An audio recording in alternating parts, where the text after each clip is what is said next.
कितना सच है ये आरोप कि निजी स्वार्थ के चलते एडवोकेट तरुण और सिल्वराज के पटाखे के स्टॉल को किया गया नुकसान? हम तो पूछेंगे। नमस्कार, मैं दीपाली मिश्रा, आप देख रहे हैं हम तो पूछेंगे। क्या है पूरा मामला और किस तरीके से एडवोकेट तरुण ने आरोप लगाया है सीधा आयुक्त पर कि निजी स्वार्थ के कारण उन्हें कई सारा नुकसान उठाना पड़ा है? दिखाते हैं हम तो पूछेंगे की पूरी रिपोर्ट। सर, संक्षेप में ये मामला ऐसा था कि जिस प्रकार से जो मीरा भाईंदर नगर पालिका की परवानगी लेके पटाखे स्टॉल लगाने का परवानगी दी गई थी, उसी प्रकार से मैंने मेरे 4 स्टॉल की परमिशन ली थी। उनमें से एक स्टॉल मेरे मित्र का था जो स्वामी सोमनाथ के नाम से मौजूद था इंद्रलोक नाके पे। उस पे 25 तारीख को तोड़क कार्रवाई करने फायर ब्रिगेड, पुलिस ऑफिसर्स और नगर पालिका के कर्मचारी मौजूद थे। बाकायदा हमको ना तो किसी ने कोई दस्तावेज पूछे, ना कोई डॉक्यूमेंट्स पूछा। हम पे डायरेक्ट कार्रवाई करते हुए हमारे सारे पटाखे उन्होंने उठा के अपनी गाड़ियों में डाले। गाड़ियों में डालने के बाद उन्होंने फोर्सफुली मैं बोलूँगा ये वर्ड, फोर्सफुली वहाँ पे मेरे मंडप वाले जो मौजूद थे उसको बोला या तो खोलो नहीं तो तोड़ेंगे। तो वो भी घबरा के उन्होंने तोड़क कार्रवाई उन्होंने फटाफट अपने सारे सामान को तोड़ते उन्होंने बाहर साइड कर दिया। और मेरे हिसाब से 15 से 20 मिनट में जब मैं पुलिस स्टेशन पहुंचा था मेरे स्टेटमेंट के लिए, मुझे जब बुलाया गया था इंक्वायरी के लिए, मैं वहाँ पे पहुंचा, उतनी देर में तो सारा मंडप खोल के इन लोगों ने चले गए थे। जब मैंने पूछा कि क्या कैसे हुआ, तो बोला कि आपका स्टॉल इलीगल है, आपके एंक्रोचमेंट करके खड़े थे। पर जबकि ये परमिशन जो थी वो सारी नगर पालिका और पुलिस ऑफिसर्स और पुलिस स्टेशन से और नगर पालिका और फायर ब्रिगेड से आई थी। तो वहाँ उन समय उनको कैसे नहीं समझ में आया कि एंक्रोचमेंट है, मुझे भी अभी तक नहीं समझ में आ रहा, जिसके कारण मेरे पे कार्रवाई भी की गई, ऐसा बोल रहे। क्या कारण सर, मेरे तो ये बाकायदा चिल्ला चिल्ला के कहूँगा कि ये एक पर्सनल इशू था, क्योंकि वहाँ पे मेरे क्लाइंट थे जो 24 तारीख को उस स्टॉल पे मौजूद थे, क्योंकि मैं दूसरे स्टॉल पे मौजूद था। तो ये 24 तारीख को उस स्टॉल पे मौजूद थे। जो एक याचिका करता है, अपनी जो PIL फाइल की है हमने हाई कोर्ट में दिलीप ढोले जी के खिलाफ, उस याचिकाकर्ता में ये एप्लीकेंट है, जिसके कारण ये पूरी कार्रवाई मेरे पे, मेरे भाई पे जो भी की जा रही है वो सिर्फ इसी के कारण की जा रही है, क्योंकि मैं उनका लॉयर हूँ और ये याचिका करता है। किस तरह का PIL दाखिल किया आपने? सर, ये PIL हमने इसलिए फाइल किया है कि non IS who has been not permitted as per the law, he is not an IS officer. We fall into the category of Mumbai metropolitan region where an IS officer needs to be appointed as per the law, but he is a non-IS. What we have challenged there, पिछले 1.5-2 साल से वो जो इस कुर्सी पे बैठे उसके लेके और उनके पूरे कार्यशैली को, कि वो क्या कार्य कर रहे हैं, उन शैली को हमने चैलेंज किया है, जिसके कारण हम पे ये कार्रवाई हुई। आगे आप क्या करेंगे? सर, डेफिनेटली जब मेरी हाईकोर्ट में PIL की हियरिंग आएगी तो ये जो दस्तावेज है और ये एक्ट, ये किस तरह से एक एप्लीकेंट को प्रेशराइज किया जा रहा है कि वो पिटीशन को वापस ले, और एक लॉयर को कैसे तंग किया जा रहा है, उसके लॉयर को स्पेसिफिक उसके लॉयर को कैसे तंग किया जा रहा है, उसके लिए भी मैं कोर्ट को ये बताऊंगा।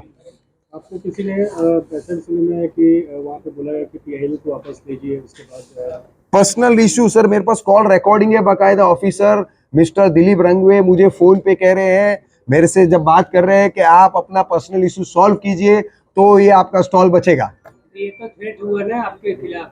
मैं वही कह रहा हूँ, ये मुझे थ्रेट है, इसी के लिए मैंने एक एप्लीकेशन भी डाली है नवघर पुलिस स्टेशन पे। अभी नगर पुलिस स्टेशन और कमिश्नर इस पे क्या कार्रवाई करते हैं मैं देखता हूँ, क्योंकि जहां तक मुझे मालूम है कि मीरा भाईंदर में इलीगल बैनर पे भी कार्रवाई होती है पुलिस द्वारा, उस पे भी एक्शन लिया जाता है। मीरा भाईंदर पुलिस इतनी स्ट्रांग है और दाते साहब पे मुझे विश्वास है और मेरे क्लाइंट को भी विश्वास है कि वो इस पे भी कार्रवाई करेंगे, कि इसकी तह तक जाएंगे और ये ऑफिसर और कमिश्नर जिसने ये कार्य किया है उनकी भी इंक्वायरी लगाई जाए। यानी कि और कितने लोगों पर इस तरह की कार्रवाई हुई है? जहां तक मुझे मालूम है, मुझे तो ये बाकायदा कोई खबर ही नहीं है कि किसी पे कार्रवाई भी हुई है क्या, क्योंकि जहां तक मुझे मालूम है ये 150 स्टॉल आज भी मौजूद है, क्योंकि सबको परमिशन 26 तारीख तक की थी। तो ये 26 तारीख आज खत्म होगा, कल से ये स्टॉल मौजूद नहीं रहेंगे। तो ये पुलिस विभाग का भी बोलना रहेगा, नगर पालिका का भी बोलना रहेगा, अब तो स्टॉल है नहीं, आप क्या कार्रवाई करें। तो आपकी स्टॉल के बगल में और भी स्टॉल थे कि नहीं, मेरा ओपन प्लॉट पे था। जैसे नगर पालिका और बाकी रूल्स जो सुप्रीम कोर्ट ने ले रहे हैं कि एक ओपन प्लॉट पे होना चाहिए, तो मेरा स्टॉल एक अकेला था ओपन प्लॉट पे।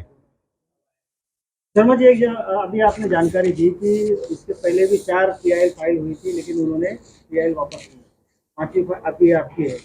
क्या आप भी उसको अंजाम तक पहुंचाएंगे या आप भी उसी तरह वापस लेंगे? सर, मैं ऐसा बोल सकता हूँ कि मैं उस सेना से हूँ जिसको बोलते हैं हम लड़ते तक। अगर ऐसा होता तो आज हम आपके सामने मौजूद नहीं होते, हम भी सेटल कर लिए होते, तो हमको ये करने की जरूरत ही नहीं पड़ती। मेरा स्टॉल चल रहा होता, मैं खुशी खुशी बैठा होता, मैं भी मेरे पटाखे बेच के पैसे कमा रहा होता, पर मुझे वो करना नहीं है ना। जो इलीगल कार्य हुआ है उस पर लीगली एक्शन होना चाहिए। जैसे इनका बोलना है मेरे पे एक्शन लिया, तो अब मैं भी उनके ऊपर एक्शन लेने निकला हूँ। ये बताइए ना, आपके पीआईएल का अंजाम क्या होगा? आप आखिर हमारी करेंगे? पीएल का अंजाम ये होगा कि हम लड़ते दम तक लड़ेंगे जब तक इस पीएल में ऑर्डर नहीं आएगा। आप सुप्रीम कोर्ट की आप एक लॉयर भी है, क्या बोलेंगे जिस तरह शहर में पटाखों को लाइसेंस दिया गया है, वो कहीं ना कहीं सुप्रीम कोर्ट की जो वायलेंस हुआ उसका? मैं बोलूंगा अगर किसी भी स्टॉल का नियम को, कायदे को ताक पे रखकर इनकी परवानगी दी गई है तो अगले बरस जो पटाखे लगाए जाएंगे उस पर ध्यान रखा जाएगा। कोई नहीं रखे तो मैं जरूर रखूंगा, क्योंकि मैं भुगत भोगी हूँ।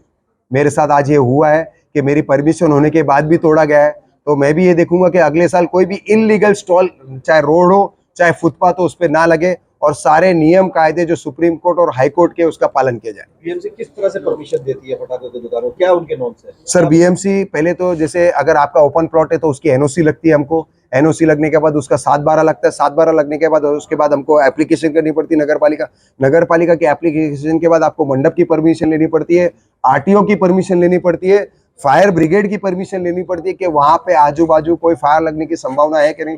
उसके बाद आप मंडप भी आपको स्टील पतड़े का लगाना पड़ता है, कोई कपड़े का मंडप, वहां पे कपड़े का यूज नहीं होना चाहिए, इतना तक ध्यान रखना चाहिए। और हर एक स्टॉल के बाद 3 फुट का डिफरेंस होना बहुत कंपलसरी है। 4 पीआईएल दाखिल होने के बाद सेटल हो जाता है, ऐसा भी स्पष्ट आरोप लगाया है।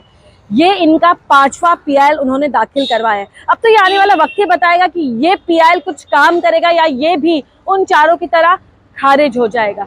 किस तरीके का रंग रूप लेगा ये पूरा मामला, ये तो आने वाला वक्त ही बताएगा।